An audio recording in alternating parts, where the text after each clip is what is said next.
अब इस क्वेश्चन में कह रहा है a sum of money invested at 8% per annum amount to ₹12,122 in 2 years.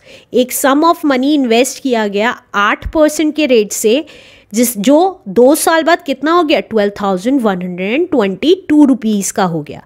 What will it amount to in 2 years 8 months at 9% per annum. तो वो जो प्रिंसिपल होगा, जो सम निकल के आएगा इस केस में, वो 2 साल 8 महीने बाद 9% के हिसाब से कितना अमाउंट बैठेगा वो निकालना है। तो ये देखिए फिर से इस क्वेश्चन में 2 पार्ट्स हैं। पहला पार्ट ये है और सेकंड पार्ट हमारा ये वाला है, राइट। तो पहले पहला पार्ट सॉल्व कर लेते हैं। देखिए हमें रेट दे रखा है 8% पर एनम, अमाउंट दे रखा है हमें 12,122 और टाइम दे रखा है 2 ईयर्स, राइट। ये है। अब हमें सम नहीं पता तो हम लेट कर लेंगे, let the sum be P है, राइट। अब अमाउंट दे रखा है तो अमाउंट निकालने के लिए हमें क्या निकालना पड़ेगा, पहले सिंपल इंटरेस्ट। तो सिंपल इंटरेस्ट का फॉर्मूला होता है P into R into T upon 100, right. तो P एज इट इज, क्योंकि सम P ही था, रेट ऑफ इंटरेस्ट 8% था, तो 8/100 इंटू 2 ईयर्स। तो ये कितना आ गया, 8 2 16, P अपॉन 100 आ गया। अब अमाउंट हमारा फॉर्मूला होता है प्रिंसिपल प्लस सिंपल इंटरेस्ट। अब अमाउंट कितना निकल के आया, 12,122 और प्रिंसिपल था P और सिंपल इंटरेस्ट कितना हो गया, 16P अपॉन 100। अब P के नीचे कुछ नहीं है तो 1 आ गया, तो 100 इंटू 1 इज 100।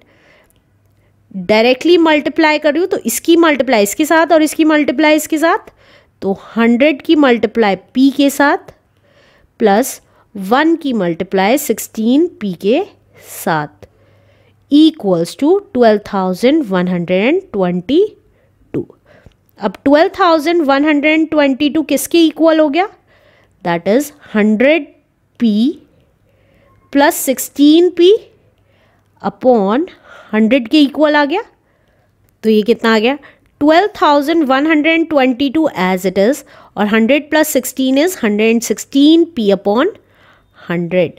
तो अब P की वैल्यू निकाल देंगे। देखिए 12,122 एज इट इज, 100 इधर मल्टीप्लाई में हो जाएगा और 116 इधर डिवाइड में आ गया। अब जो कैंसिल होता है उसको कैंसिल कर देंगे। तो 2 5 10, 2 8 16, 2 6 12, 0, 2 6 12, 2 1 2, 2 2 4, 2 9 18, 2 5 10 एंड 0। अब हम डिवाइड कर लेते हैं 6061 को 29 से। 29 2 2 9 18, 2 2 4 एंड 5, तो 2 गया 58, 26 आ गया, 0 0, 261 हो गया। अब 29 9 देखिए, 9 9 81, 9 2 18, 18 प्लस 8 इज 26, तो 9 तो दैट मीन्स 29 1 29, 29 इंटू 209 इज 6061। तो P कितना आ गया हमारा, 209 into 50, that means rupees 0 as it is, 5 9 45 and 5 2 10। Principal आ गया हमारा 10,450। अब प्रिंसिपल सेम है हमारा और टाइम चेंज हो रहा है और इंटरेस्ट रेट से चेंज हो रहा है।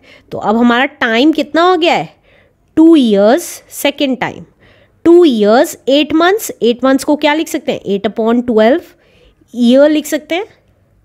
और मिक्स फ्रैक्शन को फ्रैक्शन में करें तो 12 2 24 प्लस 8 इज 32/12 ईयर्स, ये लिख सकते हैं। और रेट भी चेंज हो रहा है तो R2 कितना आ रहा है, 9% पर एनम। तो हमारा अमाउंट निकालना है तो सबसे पहले इंटरेस्ट निकाल लेते हैं, कितना आएगा, सिंपल इंटरेस्ट 2। तो प्रिंसिपल तो सेम रहा, रेट चेंज हो गया और टाइम चेंज हो गया अपॉन 100। तो प्रिंसिपल था हमारा 10,450, रेट हो गया हमारा 9% और टाइम हो गया हमारा 32/12। तो जो कैंसिल होता है उसको कैंसिल कर देंगे। 5 2s are 10, 0, 5 9s are 45, 5 2s are 10, 2 1s are 2, 2 into 16 is 32, 3 3s are 9, 3 4s are 12, 4 1s are 4, 4 4s are 16। तो सिंपल इंटरेस्ट कितना आ गया 209 इंटू 12। तो 209 इंटू 12, 12 9s are 108, 10 बच गया, 12 zeros is 0 plus 10 is 10, 0 1 carry, 12 2s are 24 and 25। तो हमारा answer कितना आ गया 2508 रुपीज़ हमारा सिंपल इंटरेस्ट हो गया। तो अमाउंट कितना आ जाएगा, अमाउंट का फॉर्मूला होता है प्रिंसिपल प्लस इंटरेस्ट। तो प्रिंसिपल था हमारा 10,450 और इंटरेस्ट था हमारा 2,508। तो ये कितना रुपीज़ आ गया अमाउंट हमारा 8,5,9,2 and 1, दैट इज़ 12,958 रुपीज़ बैठेगा 2 साल 8 महीने बाद 9% के हिसाब से same sum answer. Let's do next question now. इस क्वेश्चन में कह रहा है एट व्हाट रेट परसेंट, कितना rate percent per annum will rupees 3600 amount to rupees 4734 in 3 whole 1/2 years। 3600 rupees 4734 हो जाएगा 3 whole 1/2 years बाद कितने रेट पे होगा ये बताना है, राइट। तो रेट हमें पता नहीं है तो रेट को R% मान लेते हैं। प्रिंसिपल जो हमने जमा किया वो फ्यूचर में ये हो गया, तो जो हमने जमा किया था वो प्रिंसिपल कहलाता है।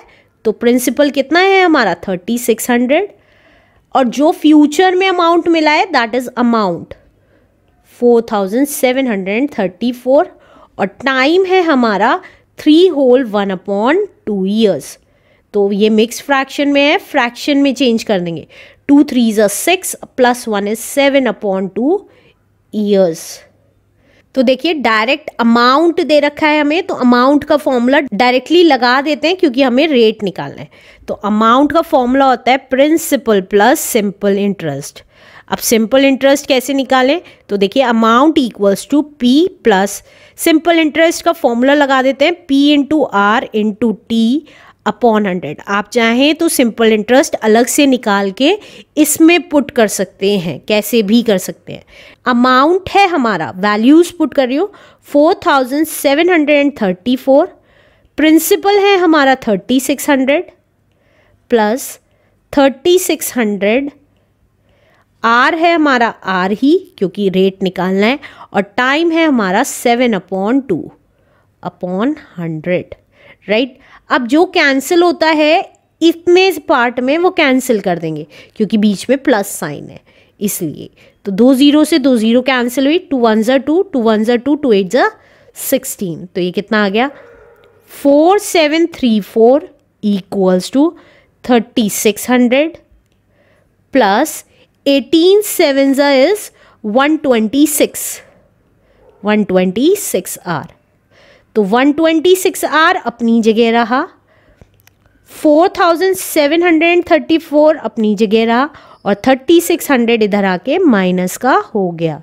तो ये कितना आ गया 126 R as it is equals to 4 में से 0 गया इज 4, 3 में से 0 गया इज 3, 7 में से 6 गया इज 1, 4 में से 3 गया इज 1। तो आर कितना आ जाएगा 1134 अपनी जगह रहा और 126 डिवाइड में आ गया। अब जो कैंसिल होता है उसको कैंसिल कर देंगे।